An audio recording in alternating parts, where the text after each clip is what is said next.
You're very welcome to Suantraí Íosa, where we're looking at the readings for tomorrow, the 18th of May, the Thursday before Ascension Sunday, the feast of Pope John I. John was a man of peace, and he got himself into trouble with the ruler of Italy because he was well received when he went on a visit on behalf of the ruler, Theodoric, to visit the emperor in the east.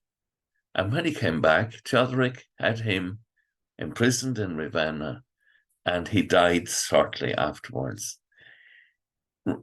Theodoric was an Arian heretic. He ill-treated John, and because of that, John died, and John is regarded as one of the martyr popes. The first reading tomorrow, there's more about him under the video on YouTube. First reading tomorrow is taken from Acts 18. This is the story of how Paul is getting on in Corinth. He has left from Athens in failure, and he goes to Corinth, and something extraordinary happens. A great many of the Corinthians become Christians and are baptized, including Crispus, who was the president of the synagogue. Paul's pattern is always to begin first with the Jewish community because they were the first to receive the word of God. However, again in this case, the majority of the Jewish community rejected his message. A minority, including Crispus and all his family, and it's another example of the baptism of children rather than adults, infant baptism in the early church. So Crispus and a great many Corinthians, in spite of everything else, accept the faith. God's work goes on in spite of all the difficulties. When we read Acts, we're meant to see the difficulties, and while we may be appalled at them, to recognize that in our own lives too, the work of Christ is going on in spite of all the difficulties. And the gospel tomorrow morning is taken from the 16th chapter of St. John's Gospel.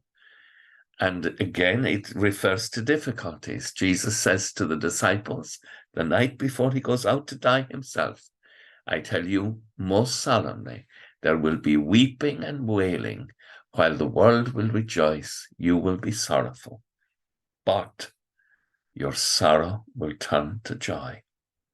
Now, it's very hard in the midst of your sorrow to grasp that. That's why faith is a decision, not a feeling. And the danger is we want to live our faith at the level of our feelings. No, faith is a decision.